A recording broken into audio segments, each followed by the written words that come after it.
Having a basic understanding of colour is the key to creating documents for print or digital in InDesign.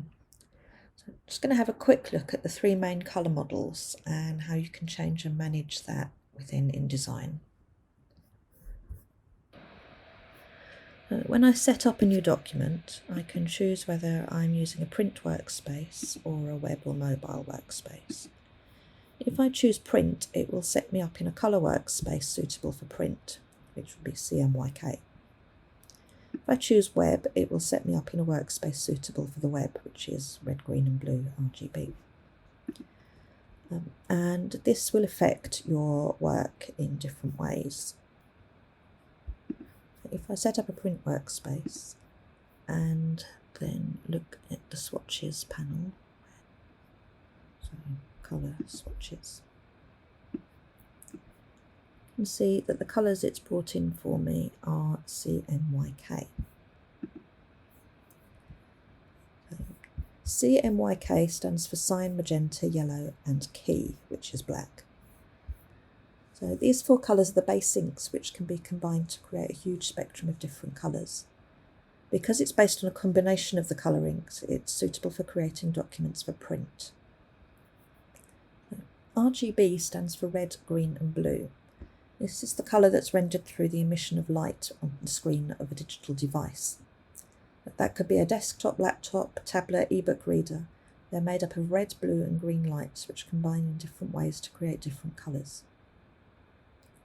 Because RGB is created via coloured light, not coloured ink, it's optimised for digital and web design, not print design.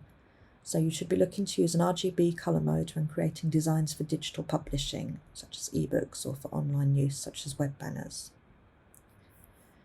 You set up an RGB workspace when you first make your document. So, new document.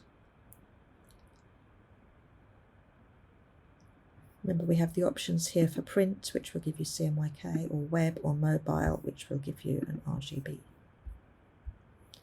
When you open that, you can see straight away that we have no CMYK in here, we have RGB. The main reason this is important for you is that printing in RGB will give you some unpredictable results.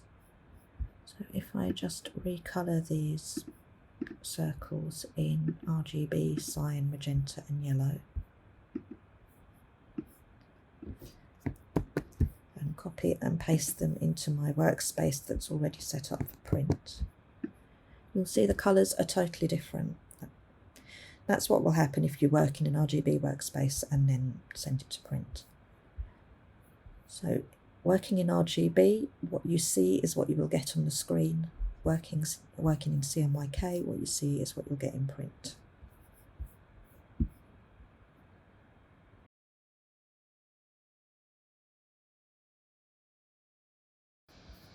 You can add colours by double-clicking on the colour icon and then dragging the crosshair and the slider to find the colour that you want.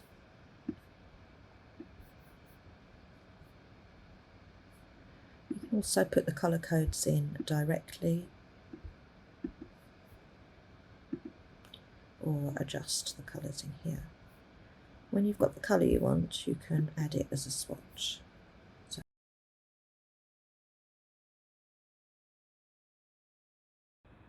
if I go to Window Colour, I can look at Adobe Colour Themes. It will bring up the Adobe Colour wheel and I can explore, which will give me a selection of colours that Adobe think go together in a sort of matching pattern. And you can choose different themes in there.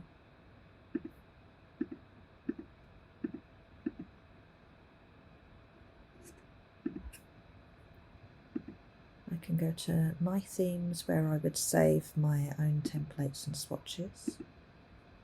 I can go to Create, where I can create a new set of colours for my colour palette.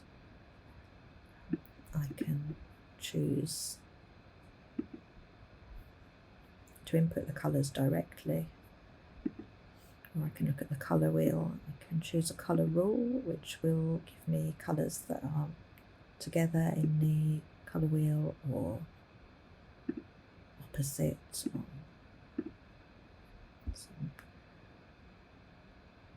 And I can just click here to add those colours to my swatch palette. I can save that into my library, and then I can use those same colours to work in Illustrator or Premiere or Photoshop or so on.